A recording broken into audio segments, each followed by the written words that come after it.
شوف النقابه تجي الوزير تعطيه اقتراح يقول لا تعمل كل بروبوزيون. انا سمعت حاجه تضعيف زادت بالارقام هذيك لا تحسب على النقابه لان عددهم في فتح 10 اما النقابه ما يلزمها ما ورد في لوائحها. لا يلزمها في محاضره جلسه واللي في اللوائح نتاعها في اللوائح نتاعها صار فيها في منها التضعيف والتضعيف. لا تضعيف واحده كلها تضعيف. لا كلها تضعيف. يا حبذا يا حبذا كلها تضعيف. يا حبذا عندي اللوحه المهنيه ونجيبها لك كلها تضعيف. ثم التقطيع وثم كلها تضعيف.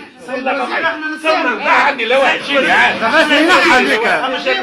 ثم بعد وزاره مقترح واضح وعاودوا بداوا اللعب.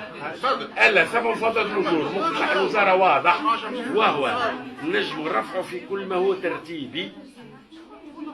سلم الاجور ماهوش في اختصاص الوزاره، رسوم المحن ماهوش في اختصاص الوزاره. هذا هو الاشكال. الاتحاد عنده الشغل تابعين وصح عليه.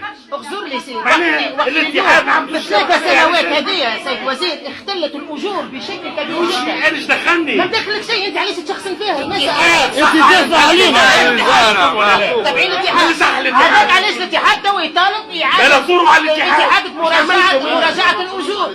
يا ودي شوف او بيان تبع الاتحاد اللي عامل معايا كونفنسيون وخرجت في اللوائح وهو الا بدايه مفاوضات الاجتماعيه لما 2014 تنتهي الجمعه الجايه بين الاتحاد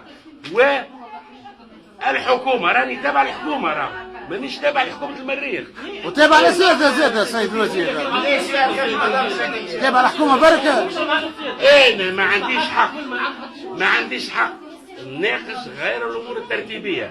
لان انا كان ناقش غير الامور الترتيبيه مش حل سونيل وحل ستيك وحل هذاك وهو الفوضى. وفما ناس تحب الفوضى هذه والا نناقش امور ترتيبيه. عطيتها لكم الامور الترتيبيه نجم نعطيها عطيتها لكم واعطيت تعهد مكتوب الا انا بعد في وسط المفاوضات الاجتماعيه نناقش من حدث عن بينهم الكل. هذا ايش نجم نعمل انا كوزير التربيه؟ الاخر كلها مزايدات ومو سياسيه وما عندها حتى علاقه بنقاط. انا قلت انا ايش نجم نعمل كوزير التربيه؟ سيد الوزير احنا ما نجموش نفاوضوا مع الحكومه، انت تمثلنا على الحكومه. شكون اللي يوصل صورته؟ بالطبيعه احنا منظورين وزاره التربيه. احنا نتفاوضوا مع الحكومه، احنا نتفاوضوا مع وزير التربيه. بالضبط. هذا وزير التربيه فيما يهم وزاره التربيه. والماليه وهذا ما يهمش وزاره التربيه. الاجور والمنح ما يهمش وزاره التربيه. يا ودي هذا فيها بلاغ.